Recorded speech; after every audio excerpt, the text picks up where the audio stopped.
tātou tāpua I le atua.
Oe sava vali I o nala.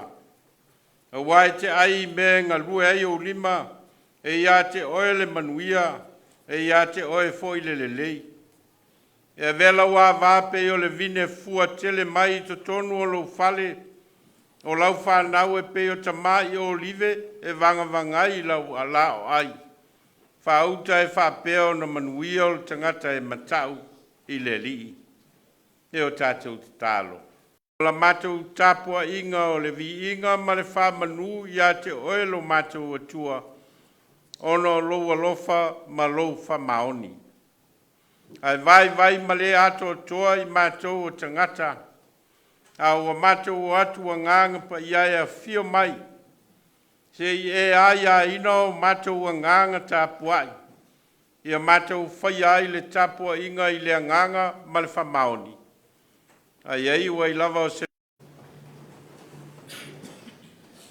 pese lua sifun ma le lua tātou te vi ai le tua vi inga o le tua e lua sifun ma le lua.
tau ina le tuspa ia.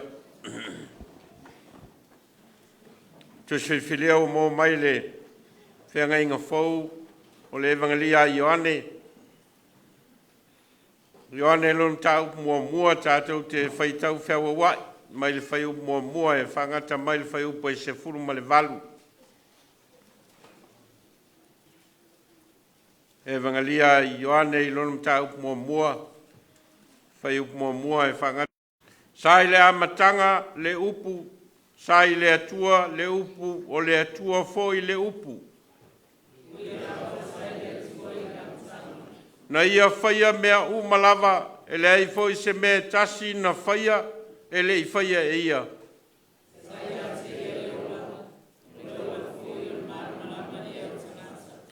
Ua pupula mai foi le malamalama i le pou liuli. A e le i manu malo i ai le pou liuli. Ina ia mōli mau i le malamalama. Ina ia whātua tua i ai o tangata umalawa i a te ia.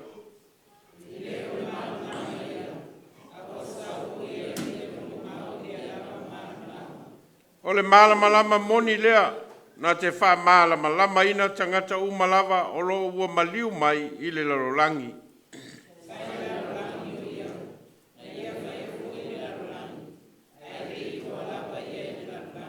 Ta.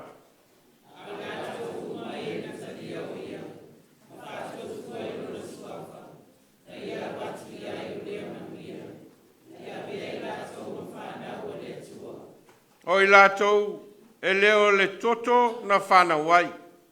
E leo le manao foi o le tino. E leo le loto foi o le tangata. A o le atua lava.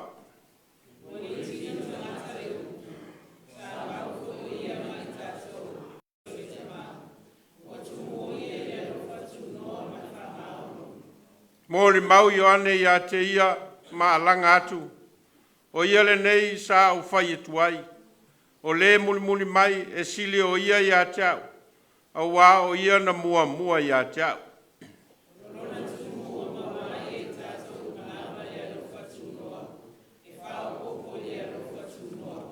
A wā na tu ina mai e mose le tu la fono.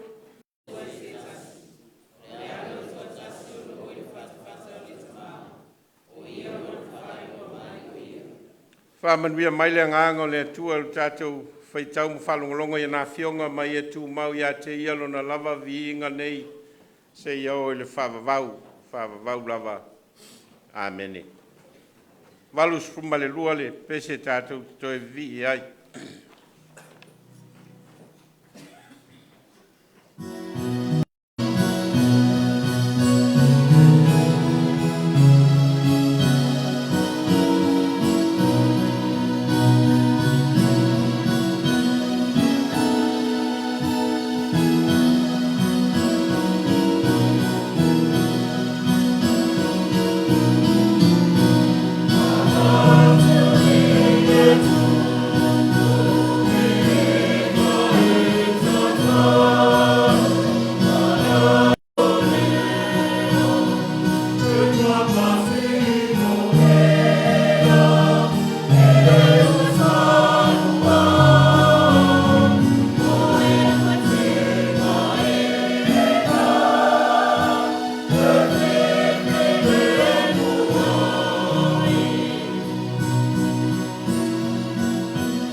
mātou talo.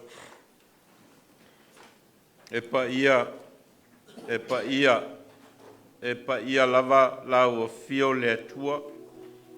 O le na whaia le langi, ma le lalolangi ma meo tumuai. Ma mau lunga, ma sili ese le me te fio ai. A o mātou te tonu ma whaat. O fio lava na e feta lai e ala i lo lava alo pele o Yesu ke riso.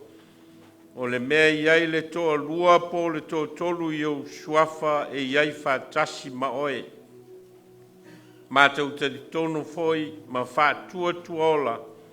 Ua e iai le mea nei. Ina o mai whaatasi lau whanau ma lo wa inga. O i tu tino lo tino ke riso e si le vi inga ma le whanetanga i lau o fio. A wao le vai aso uma vai ma ona wha moenga uma. Sa a Vailaau e fio na e mua au ma muli au. Sa e tau sia lo matowola. Sa wha ma malu o awa lofa i lunga i matou. Sa e foa i ma wha safua au mea lofa mo i matou. Mea lofa o le tino. Mea alofa o le mawhau. Ma whamanuianga whale nganga ua e whasoi na mai mo i mātou. Lotu ma o mātou nganga i le nei vai tau. Ina ua e momoli na mai le soi fua ma le ola i mātou uma taitoa tasi. Mai lava i le amatanga o le nei tausanga leo ua mātou tau nuu mai i lona whai unga. Mātou whawhitai.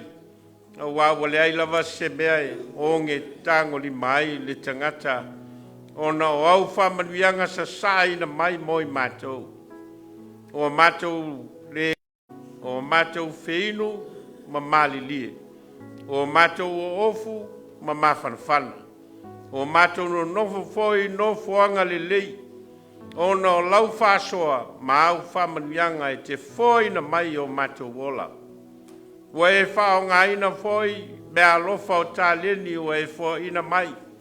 O mātou ngā lulue me tau tua mau auna. Ma wa e wha safua mai au whamanuianga, ona o leola ngā lulue. E mea mātou te o mai ai. A wa e au mai a whaatasi mātou i le whātua tua, ia te oelo mātou o tua. Ma wa vea i mātou o le ainga e tasi. O le ainga wha le whātua tua o lau whanau. O i tu tino lo tino ke riso, mātou te vivi ma au auna ma tau tua i a te oe i o mātou wola i le nei larolangi. Mātou whawhitai ua manuia le nei a inga lo. E whapopole vale i na ai o mātou o langa. A wawa e whamanuia mai, ma e tausi mai, ma whamamalu au aolofa i lunga o i mātou. Mātou whawhitai ona o aua fionga mātou te whaitau ma whalongolongo. Mo mori mai ai pēr lo fina ngalo mo i mātou. Ma vea ai pēr whai ma sulu i o mātou vai. Ma le malama lama i o mātou wala. Mātou whawhitai ona o le whao. O i fua ofo ina mai o lo lava alo pele. O lena maliu ma toe so i fua manu ma lo. Ma wa vea i o mātou ola i le neira lolangi e leni ola e mau mawina. A ola wa e sa ili mai.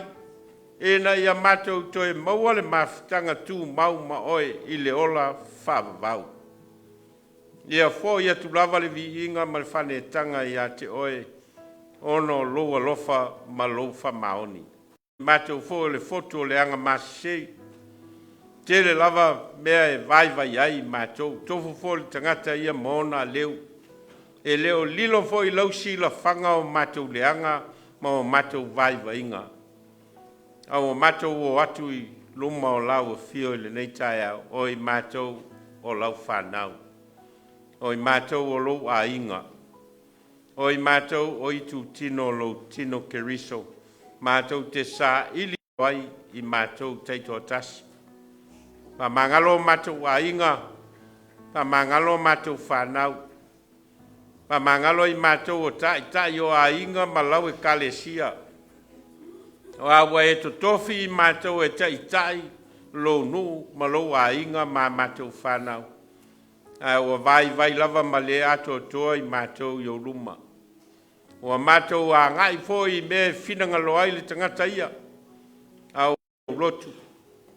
Ai oi lava so matou nau e moli mau mo oe.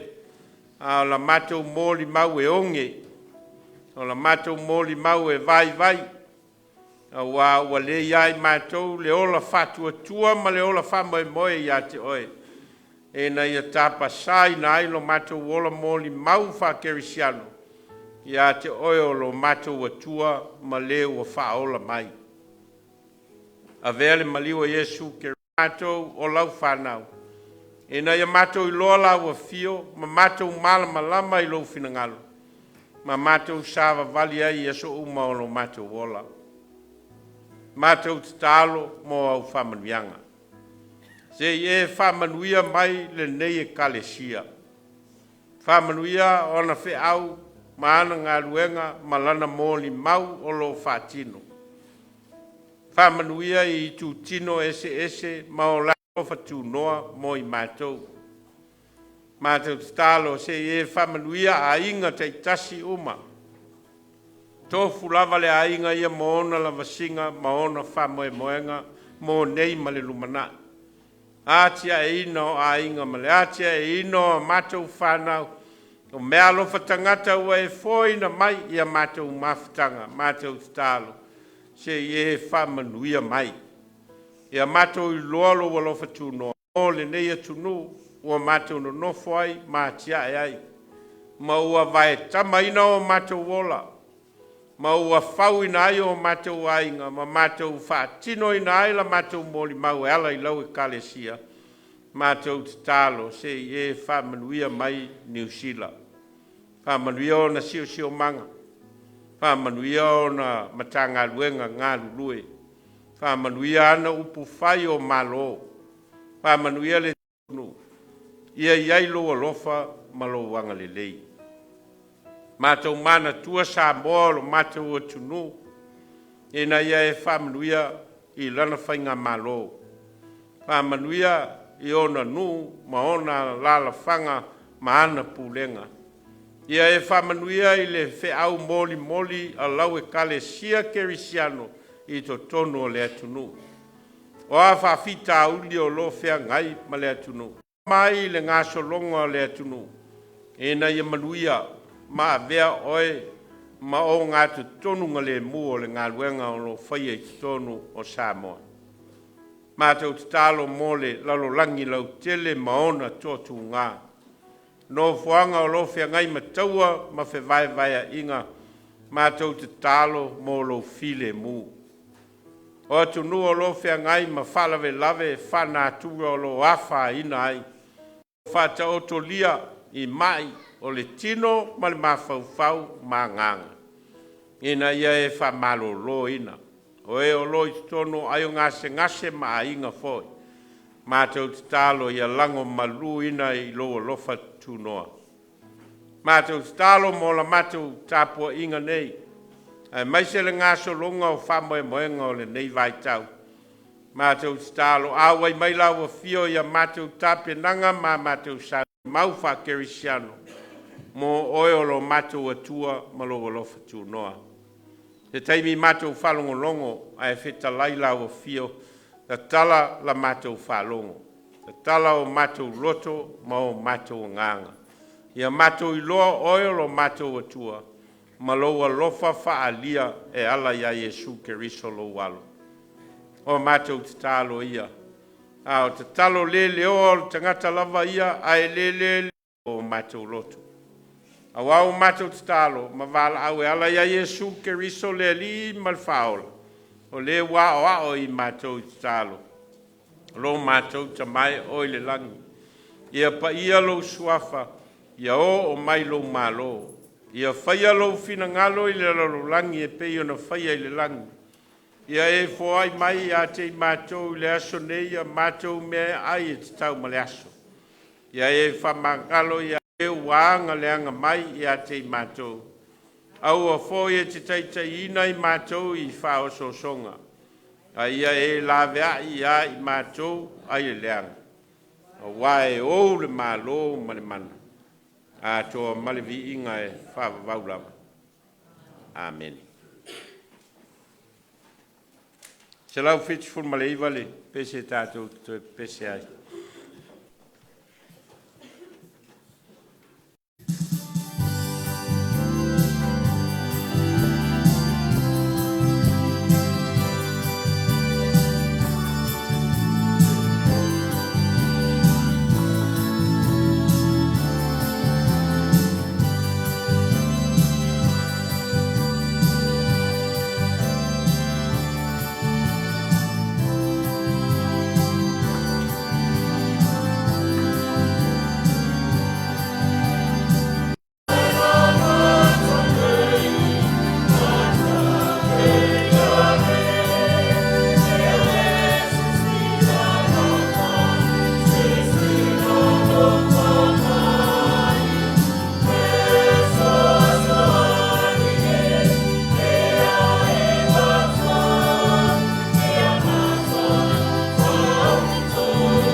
Mātou o foi nātua, mātou tāulanga tupe.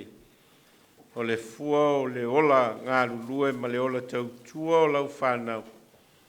lau whaasafua foi ma lau foai mo i mātou. O mātou loto mali lie o foi nātu nei tupe whai ma mātou taulanga. Mō lau whe au ma lau ngā luenga ma la mātou mōli mau mō.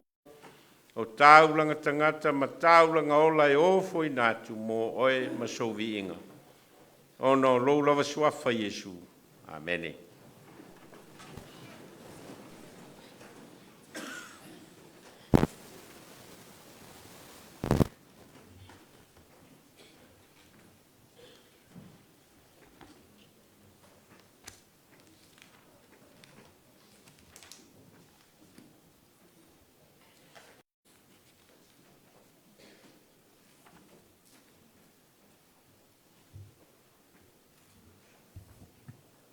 Eo tātou tālo.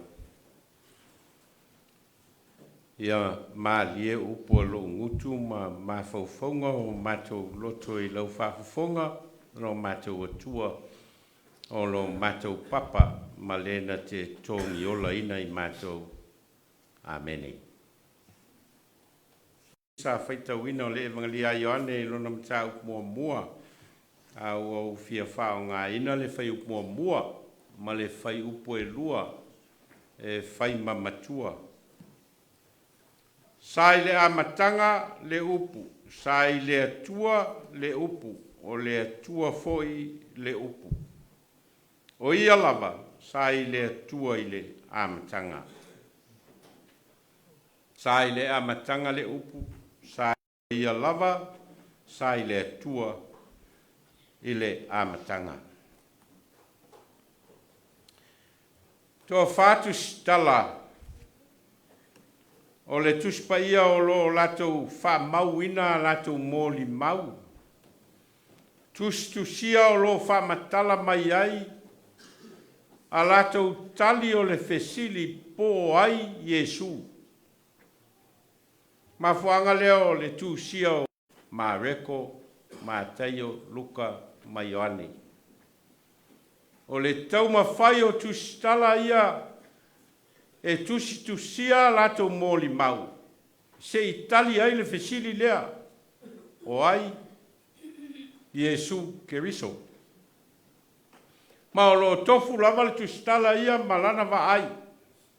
Malona mal malama. Malona talitonunga fal fatu tua. E au mai ai ala. Mareko, le tala Mataio, le tala Luka, ma le tala a Ioane. O nānei, pe a tātou o mai, tātou te mōli mauina, le tātou Sauniga wha Kerismas. O le a tātou wāwai ai i le tala, o lo whātinoina, e au mai mōli mau a Mareko, ma Mataio, ma Luka. Ma o tala ai e tō tolu. Mareko, Mataio, Maluka. A le tai au nei, o le ua. A mai mo tātou, ma le vai aso atoa le nei, o le vai aso whaaio. O le nei tau sanga. Le mōli mau a Ioane. Mai fōlinga mai, e ese lava le vai a Ioane ia. I lona wha matala ina, o lana tali, e tali. Whamatala ina i Ioane se tala i se pepe na whanau mai. E leo whamatala ina foi i Ioane se tala i ni makoi. Pe ono whamatala ina i Mataio. E leo whamatala ina foi e Ioane i ni leo mamoe. Mani a ngelu na whaali mai i leo mamoe. Ia mani a ngelu na whaali a Maria ma Elisabeth i le tala Ioane, whamatalanga umana. E leo le whamoe fo leo Ioane ina ia au mai talana. Ina ia malama ai tangata, o lo tu fesili le fesili lea. O ai, Yesu Keriso.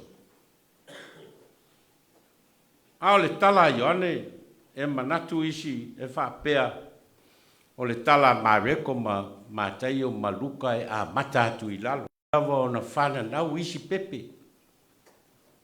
A o le tala Ioane, e le a mata mai na, e a mata mai i le atua. Te alai whai ai le mōli mau lea Ioane le ta tala I lava le tusia Ioane. Sai le amatanga le upu. Sai le atua le upu. O le atua foi le upu.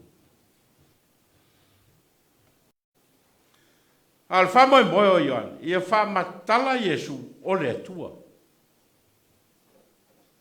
Sai le amatanga le upu. Sai le atua le upu. O le atua foi le upu. O ia lava sai le atua ile amatanga. Vai tau neu tato masani tala o le pepe o whana o mai, pepe o le Christmas, o le pepe nai le vaaia ma teio, ma reko, ma luka. A o le vaaia Ioane, e matua e se mamao mai le vaai lea. Sai le amatanga le upu. Sai le atua le upu. O le atua foi le upu. O ia lava sai le atua I le amatanga. E fia o ia ise whamalmanga mo tātou nei tai au. A tonu tau te o mai ai nā nei tātou te mata I le mōli maua ma te o ma reko ma luka. A o lo iai fōlo tātou talitonunga. E iai fō le mōli maua Ioane ia e ese mai I le mōli mau. Leo le a tātou mata I nā nei. Mafau whaunga lae whapea whai mai Ioane. Saile amatanga was the word. A si sila foi lai le whali liwina o le ngangana Samoa o lo tūsia le upu. E a mata I le mata I tusi la po. Mai iai le mafua anga wā lai o na whao ngā le mata I tusi la po e tusi ai le upu. Ona e leo se upu voi lea peo o upu le tatu. Not a word. Lua upu tā ua o lo iai tono le whai upu lea sai le amatanga le upu. O le upu o mua le upu amatanga. The beginning. O le upu amatanga. Lo whao ngā e Ioane. E pei lava ona whao ngā ina e le tusio ke nese ia le upu amatanga. Amatanga. A le voi laua whao ngā Ioane le upu amatanga. Ma a mata aila na tusi whai mai sai le amatanga le upu. O le upu amatanga la, beginning. O lo mai e Ioane o Iesu sai ai a o le whaia le whoawhanga o le lalolangi. A o le whoawhaina se mea o le lalolangi. Sai ai lana tusi ma lana mōli mau e winga ia Iesu. Se I tali ai le whesili lea o a Iesu. A e ta tala lava le tusi e Ioane I lona whaia au mai au le whaopunga lea sai le amatanga le upu. In the beginning was the word. E leo whamatala ina I Ioane a meo se pepe na whanau mai. E leo le whamoe leo Ioane. E leo whamatala ina foi e I aile perfetanga ale whenga inga tuai. O na tō leo le tau pou mau o whanau mai. O le pepe o whae ngoa ia te io Emmanuel. E leo le whamoe nao Ioane. E leo popole foi Ioane I mawhau whaunga o tangata. O le po lenga o Ioane I na ia momoli lana tali o ai Iesu. Nea laua a matae e Ioane. Ma o lo au mai ai lea, nganga lea o lo I le tusio ke nese. Na whaia e le atua, le langi, male lalo langi, I le amatanga. A o le I whausia lava se mea. Ua ia Iesu. Nea lai whai mai e Ioane na whaia ia mea uma lava. E le ai foi se mea na whaia. E le I whaia e o le atua foi le upu. na fai e ia mea o malava e le ai foi se mea na faia e le faia e ia.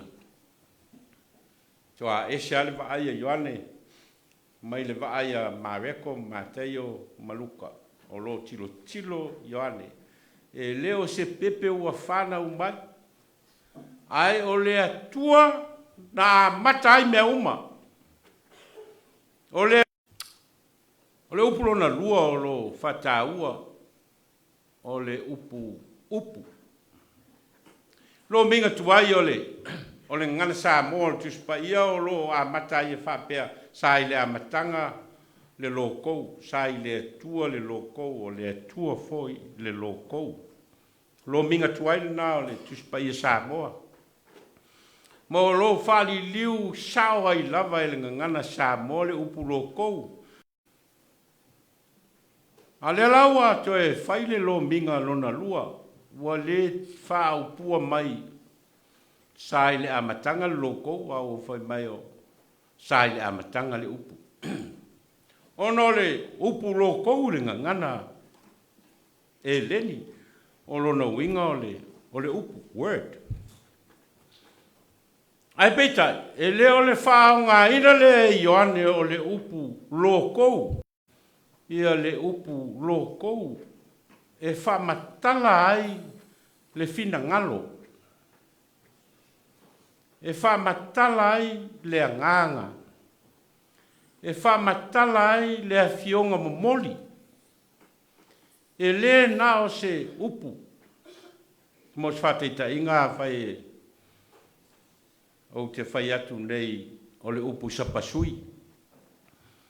E o ka sa pasui a waia le ale teime ai ele sa pasui wa masani tātou a tau le upu ia ona au mai leo le mafaufau whaawinga le upu ia mai loa atu i le mafaufau fōringa o le upu leo tau a whai atu fo le nufoa e o umalava mafaufau o tangata i fōringa o le meta o le nufoa o le masani leo tātou pe ao ina whamatala ina le mea tau o le ina. I le teletonunga o Ioane ina wana whao ngā ina le upu lokou, o le upu lokou o le upu masani e tangata e leni. A lea lau tau mwhai ane tau tali le whesili lea o lo au mai e tangata e leni ma tangata iutaia e whesilingi ai o ai Yesu. A lea lau mata I whao ngā ina Ioane o le upu lea. In the beginning was the Logos. Oula, o lo whamatala ina e Ioane, o mana tuna tunga lilo, o mana tuna tunga fia whaatino, o mana tuna tunga male fina ngalo lo loto le atua o lo fia whaailoa mai. A o le laua whaailoa mai e le atua lona manatu lilo, ma ua au mai ai Yesu Keriso o le upu le nā a le atua. Upu ai mea. O le upu na whao ngā ina e le atua e fua ai le langi, ma le lalolangi, ma mea o tumu ai. A whaitau la ia tātou i le whaupunga le a Ioane, sai le amatanga le upu, sai le atua le upu, o le atua foi le upu. E matua ese lava le mea te tau o nā ngai ai, ia le mawhauwhaunga o le tangata o lo whata. Upu na amata mea ai le atua e whausia mea uma o le lololangi. Leo ua whaali mai I le lololangi. O le fina ngalo lilo le atua o lea ua fio mai I le lololangi. O le afio ngā tū tasia le atua na whausia ai mea uma. Leo ua fo ai mai e le atua I le lalolangi. Tā ua I o le maua le leie tātou o le winga lea.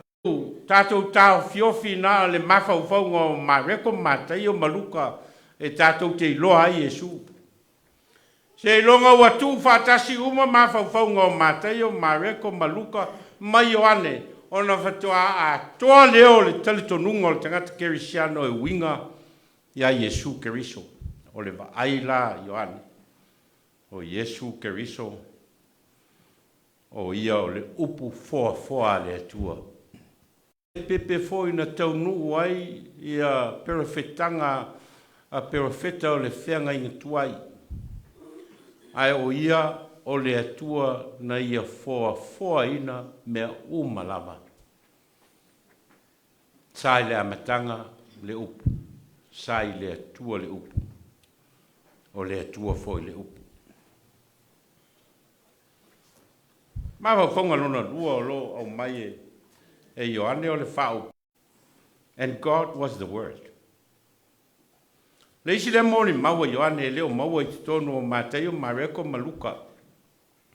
Ngā le tatanunga lea sai le atua le upu. The Word was with God. Ma whātai ta inga e tau whamalmla mai a whai e tātou te mawa whau le meo le tise lua ia e tati e si le waia, te ilonga e lua waia whata milo ai le tise. O le waia e alua ngā i le minus, ia po le negative, ia ma le minus, ma le waia e alu le positive. A lua la waia o tu whatasi. Ia ona ki le whato a ola mai le mōli, o le mā losi wha e le tise e maua mai ina o tu whatasi me i e lua. Tal tununga lao Ioane, la na fionga momori. O mea ia e lua, e le wha ese sea. E le ese le atua, ese la na upu. E o whatasi mea i e lua. O le fionga le atua, e sau mai i le atua. A o foi na momori le fionga le atua. O le atua le na ua momori. E le na se upu wha lele. A le upu o lo alu whatasi, ma le na a o ina le ai, o le ai. A o ina ioe, e ioe. Lea lai au mai ai e. E Ioane le wha upunga lea. Sai le atua le upu.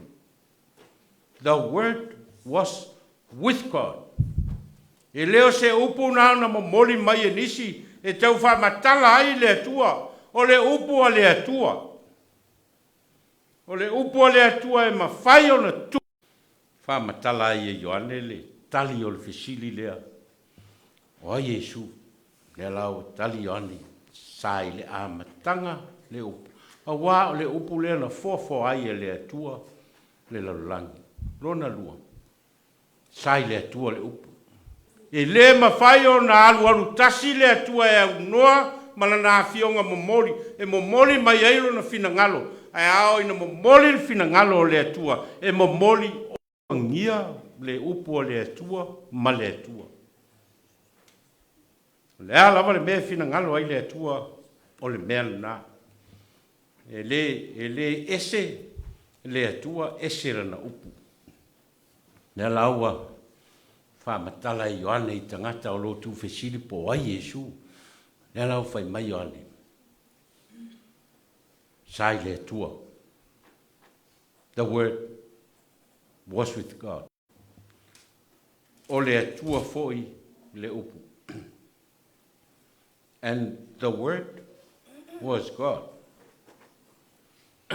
A sila i le fau-fauina e Ioane o le whaupunga a toa le ta tala ai lana tali e tali ai le fesili o ai Yesu.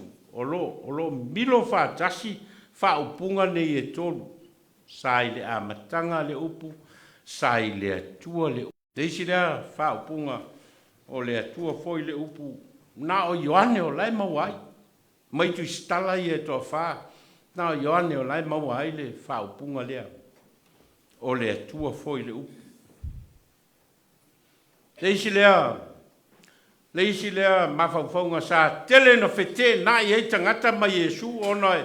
Le taltonu leo wharaseia ma leo tusupu a meo le o Yesu o se atua. Lea fo pe whaifo i Yesu an whamalolonga i lea sapati e te te e fo ia leo tusupu ma leo wharaseia. O le whete na inga lea ona o le taltonunga o lo te ai mawhauwhaunga o tangata leo wharaseia ma leo tusupu. Ona e la tuki taltonu o Yesu e leo se atua. le laua mata lava le tali Ioane le whaupunga lea o lea tua fo i le ao ina wha lele le fina ngalo ma lea fionga tu tasia lea tua o lea tua le na ua whetalai o lea tua le na ua o mailo na fina ngalo i le mea o lo whetalai ai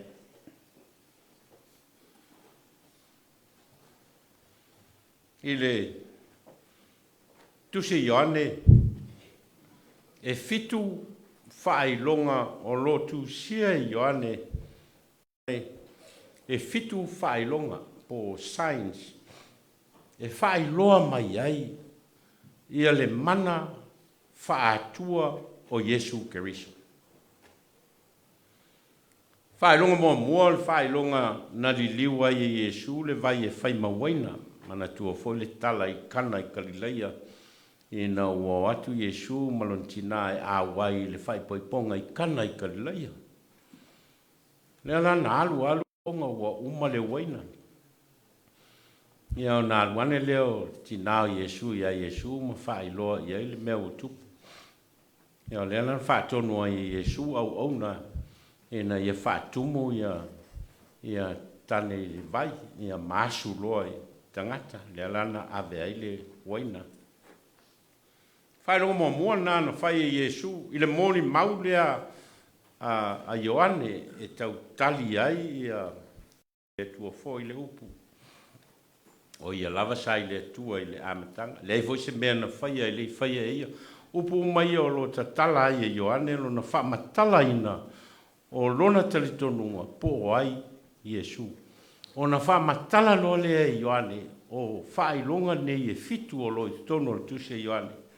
E tau au mai ai le whatinonga e Yesu o lona tūlanga atua. Mau le whainonga mua la le. Liwina o le vai e whai mawaina. Nā le whetalainga Yesu na whai. E le ialu Yesu e tau palu se waina. Nā o lana whetalainga lava e whaatumu ia tāne i le vai. Ia o na asu lea ma ave le au Vailaau lia. Whailonga lona lua o le whamalo loina Yesu o le atali o le tangata i longa o le malo na luane a Yesu ma whai ai o lo atali o tali oti. No whamalo loina o lo na atali. A le tali e Yesu aluia oe o malo lo atali. Whailonga lona lua lea o lo au mai ai ia le mana whaalea tua o Yesu. E luatu la le tamaloa whetau i mau auna o mai ma tau mai ate o malo lolo watari. E ona siri leo le toi ina o le hal taimi na malo loa le tam. E ona tau otu lea e au auna. Ona i loa lea e le toi ina na malo loa ilo na atari. Whai longa le tolu o le wha malo loa ina o le tangata e Yesu le sa ta oto i le vai voi lea i petesa le ta i lenga i petesa. Lea e usu ai le pese vo lea le puni ala vaa. Le tā e lenga i petesa. Tā e lenga i petesa. Al puni ala vaa. E whau mai i le whailonga lea lona tolu. Lea o lo mori mau ai Ioane wha matala ai le mana whaola o Yesu. Tau lia fo le tala lea o le tangata supa o leo o levana nofo i il tai lenga i petesa. Al tai lenga le petesa o tai lenga i el taltonunga. Ao ina nga epu le vai. O le tangata e mua tofu i tono le vai. O le tangata na e malolo. Asto ina lea. O le supa e le ngao. To ina le ilu. O na luatu leo Yesu ma fesili ai. E te fia malolo. E talil to ina. E leise si e bea ulalo le vai. Ia ona wha malo lo lea Yesu o le toi ina lea sai le tai lenga i petesa. Whai ronga lona tolu na o lo whai loa mai e Ioane e wha matala ai le mana i le tai lenga i petesa. Whai ronga lona o lo wha matala ai e Ioane ia le mana wha ola o Yesu ma le mana whale atua o Yesu o le whawhanga ino tangata i lima afe. matau lea fo i ole mo muli atu le moto tangata ia Yesu o fia ai tangata e ona faileo Yesu e ona so e oe whatau maini mea ai ia ai mafe ai alwane leisi so mwhai mai lei i le tama o leana sauma manai a reto ia manai ia ona he talai atu leo Yesu e au mai a reto ia mai ia ona whai ei lea Yesu o le whailonga lea mana whawhanga ina tangata i li mafe aina ato toe eina e sifumalua o i leana whao ngā i Yesu le whao punga fo lea o au nei le a reto le ola le masani ona o whao ngā ina le teime o le whamantunga e whamatala i Yesu o ia o le a reto o le ola ma o le mafua mai whao punga ia Yesu ma le fola ina i Yesu o ia o le a reto ona o le whailonga lea ona au i nana ma mole ai e Yesu ma le whiau lea o au nei o le a reto le ola. Whailonga luna lima o le whailonga moi lea i na o savali Yesu i lunga o le vai. Ai loa atu e so o Yesu whai mai isi o lea itu. Ia leana nau ai Peteru e fia savali fo e pe o Yesu. Ia savali atu. Le tala o lo wha matala ai toi mangoto o Peteru ona ua le aisona whatuatua. Whaelonga lona olo o le whapupula ina o le tangata na whanau mai o tā waso. Tau lea foi le tala i le tangata lea ua ane nei leo wharesai o maleo tusi upu ma whaila na latu fesili a Yesu. Nale mea wala i ona tā waso le tangata. Tali Yesu e leo sana anga sala. E leo se anga sala foi ona matua. Ai ina ia whai loa ai ngā luenga lea tua. O lea ona whai ei lea Yesu wha malolo ina le tangata. Tau lia fo le tangata lea wha malolo Yesu ma whai ei Yesu e alu e tā ele le vai se loa. Ia ona toi wha pupula ina ai leo mata o le tangata lea. Whailonga luna fitu o lo, tau mwhai o ane. O le whailonga le whamalolo o le toe whatu ina mai o la salo. Ma tau ria fo le tala le toe whatu ina o la salo, o le o mai la salo, o na ave leo le avea. O no la salo ma on tua whawhine o Maria, Mareta, no whanga le masani o na malolo a Yesu, pe a sau Yesu i Petania, no whanga le ia la salo ma on tua whawhine lea. Ia na ave lea ia la salo le tunga mau. Ma o i lena whai ai Yesu la na o onga fo lea o au nei o le toi tū ma le ola. O le whatu tua mai a te e ui noti. Ai ola lava ia. Whai longa muli na o whai longa i fitu. Leo lo wha matala ina i oane. E tali ai le fesili lea tangata o ai Yesu. Vai asol nei, whai tau tusi. I tusi o le tusi whai tau aso o le tātou e kalesia. Ia, o le manga o au te tele na o le tusi o Ioane atoa. Lea o whamatala ina, le amatanga. Ia, ai mai seo whailonga ia. Whailonga ia o lo i tonu umo le tusi o Ioane. O le fesili, ai sea nala ai o na whamatala ina ai Yesu i tangata. Ai sea na ia tu sia ai, nei mea uma. E tali ai le fesili lea o ai Yesu. Ai sea, le ale a nganga o lo ia Ioane. O le whamoe o, nā lai o na tu sia Ioane. Ina ia tali tonu ai tangata la tau te whalongolongo ma whaitau i le mōleo. That's the whole purpose. O le whamoe ina ia i loe tangata le tali o ai Yesu Keriso. Ma whātua tua ai ia Yesu Keriso o io le alo le atua. Ma mau ai le ola e whawawau. Whamoe moe umana o tusi tala nei e tō wha, Mateo, Mareko, Luka, Maioane. E uina ese au ala, tasi lava le whamoe moe o lato uma nei e tō wha. Ina ia vea le iloa e le tangata whaitau, ma le tangata whalongolongo o le tali o ai Yesu Keriso. Ma whātua tua ai ia Yesu Keriso o ia e mau ai le ola e whawawau. Ne hoi le nā lai ona mōli mau ia, Ioane, au wau whapea lava. O nā lofa mai o le ia te ia maua e ia le ola whawawau. Vai tau neo, vai tau e tele ina toso ai a mawhauwhaunga o tangata i mea ila ma mea emo. Toso foi mawhauwhaunga o tangata i musika ma ngalo ai i tangata po le ale moe tonu lava o le whanau mai. Ina i tātou maua le ola e whawau. Mea le nāla ai ona whai mai o ane wau whapea lava o nā lofa mai o le tua i lau langi. Wa ia au mai ailo nā tali e tō tasi. Ina ia le whano se tasi e whatu tua i a te ia. Ai maua e ia le ola whawau. Nā nei le la tātou o mai ai. Tātou te si le vi inga. Man whanetanga whaau lotu i le tua.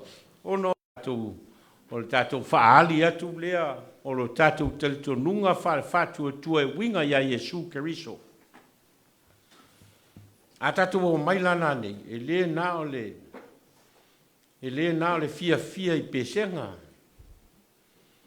E le nā le mata i tala. Ia ma mea emo. Ia ma siva. Aia manatu i folava le tangata ia te ia lava. Ono le fina ngalo alofa o le atua mo oe mao. Tātou o tangata angasala. Au a Sauniga e le atua le whao le tanga. Mo i tātou uma. Ma ua vea Yesu Keriso le whaali mai lea o le atua. O ia sai le amatanga. O ia sai le atua. O ia foi o le atua. Fetalai mai. Mōli maua au a fionga e whamatalai nai. Oi o le atua alofa ma le atua anga le lei. Le atua ua e fio mai le lolangi ala i lo lava alo pele o Yesu Keriso. E te au mai al whao le tanga moi mātou o tangatanga sala. Sauniga o mātou loto ma o mātou wanganga. Mātou te loa mauti noa ai oe lau suafa Yesu. Amene.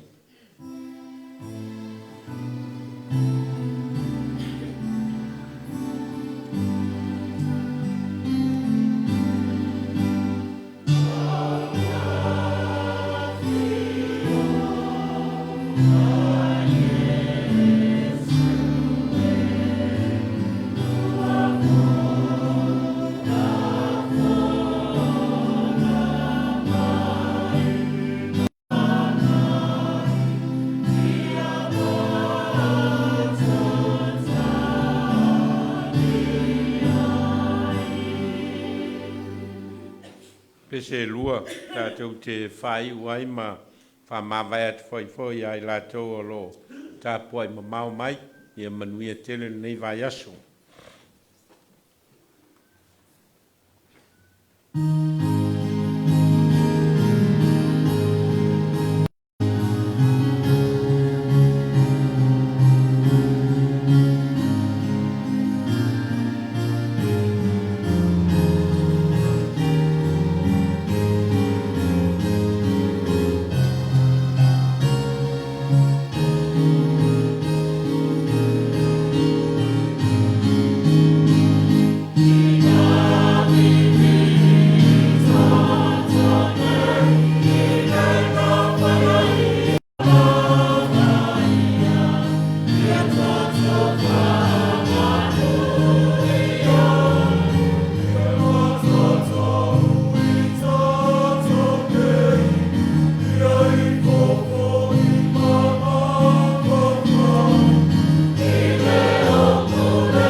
Mama.